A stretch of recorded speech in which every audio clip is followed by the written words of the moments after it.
All right, what's up, guys? So if I had to sit down and write a letter to everyone on what my best advice in high school would have been, I would have a lot to say. I feel like there's so many key moments that really has impacted me and driven my spirituality all throughout the years.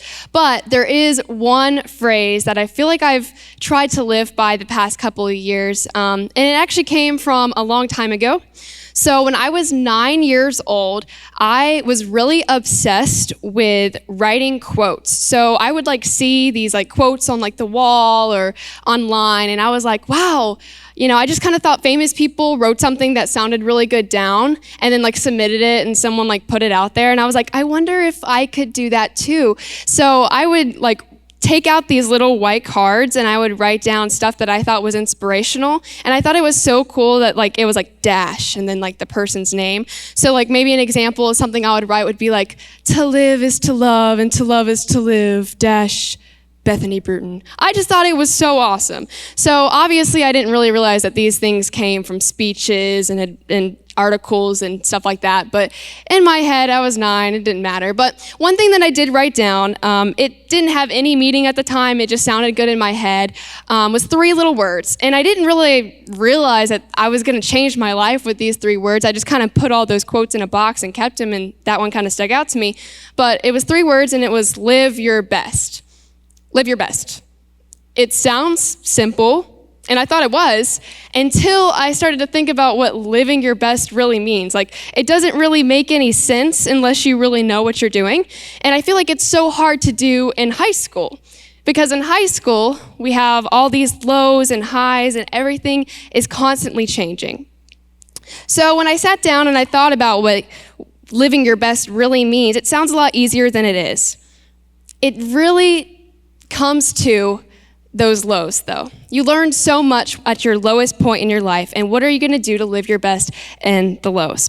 And so I realized when the world is seemingly against you and everything hits hard, choosing to trust God and giving him everything we are is sometimes the best we can do. And that essentially is what living your best really means. And I have a good example of something to back me up on that. When I was a junior, from my junior year, I guess that's probably when junior year is. But so when I was younger in middle school, I heard about something that I really wanted to be involved in. It was this thing called Fields of Faith, and it's just this big gathering where a couple thousand people come together and a bunch of teenagers speak and give their testimony. And so I always thought that was really cool, and I was like, ooh, I want to do that.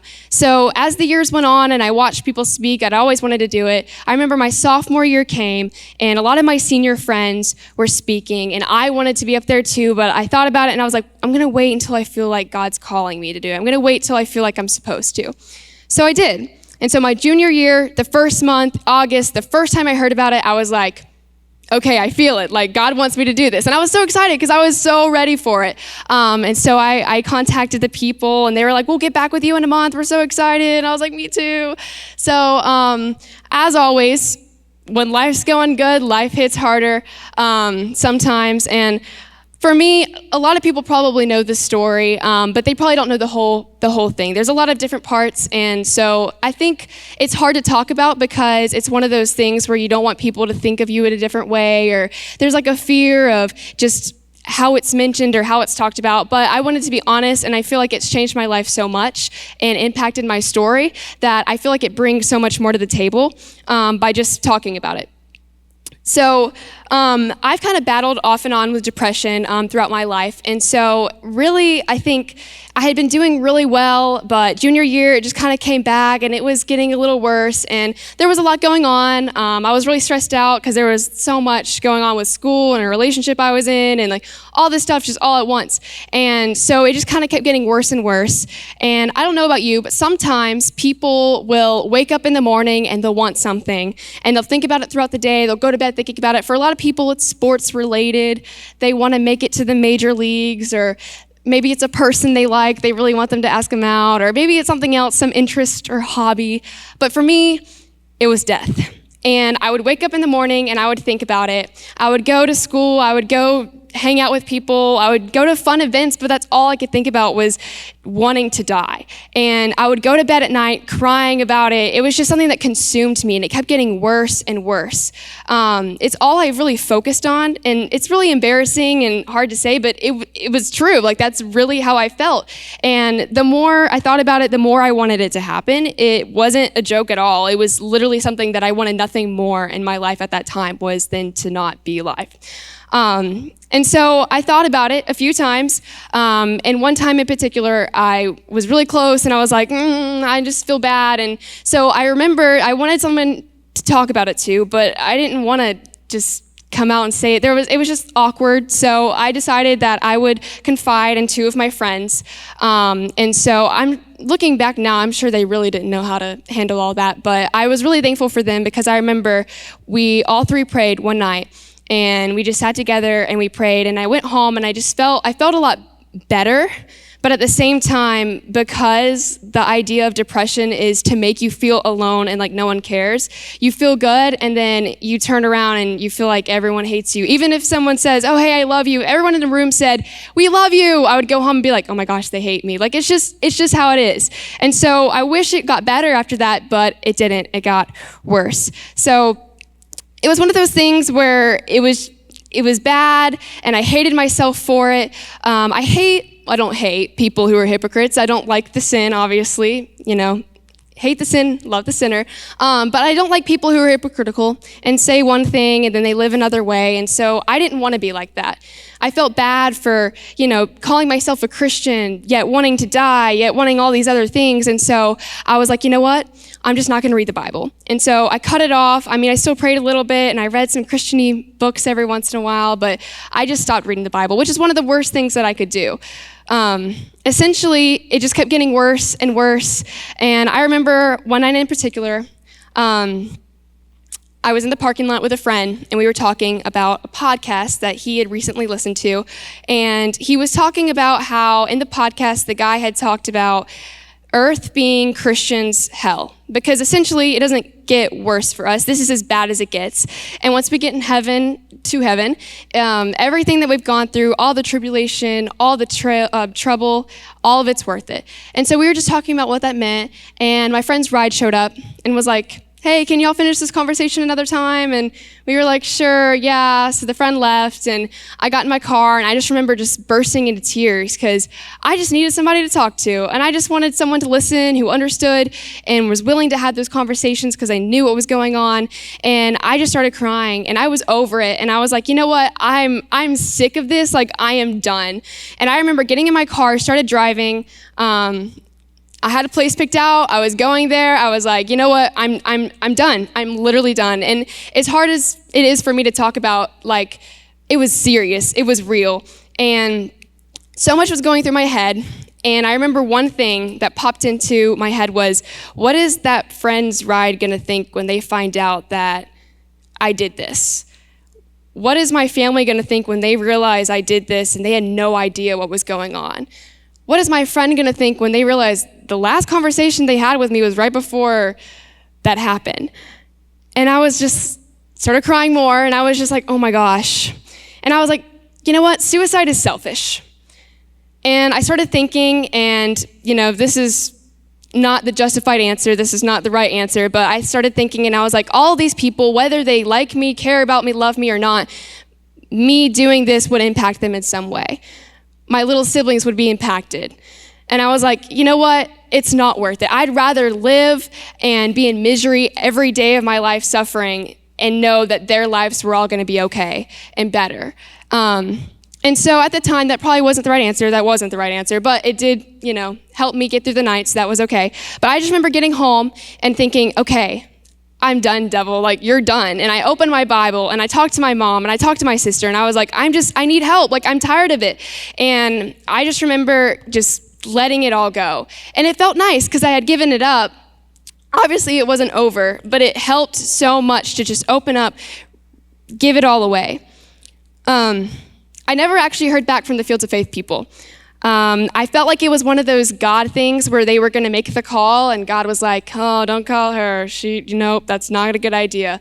And so I remember it was actually exactly a week before Fields of Faith. Me and my mom were sitting in the kitchen talking, and she was asking me if I was going the following week. And I was like, well, I didn't ask off work. We have to do that like a few weeks in advance. And I just don't really feel like sitting there watching all these students give their testimony about how God's changed their life and how much on fire for God they are. And I'm sitting in the stands wishing that I hadn't stunted my growth, instead been living it up the last few months.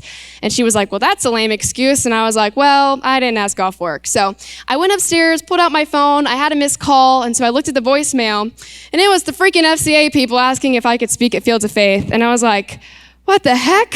So I remember I went downstairs to my mom, and I was like, oh my gosh, like this happened. And I think I called her, texted Tucker, and I was like, I don't know what to do. And I can't remember which one of them said it, but they said something like, you know what you need to do. So I did it.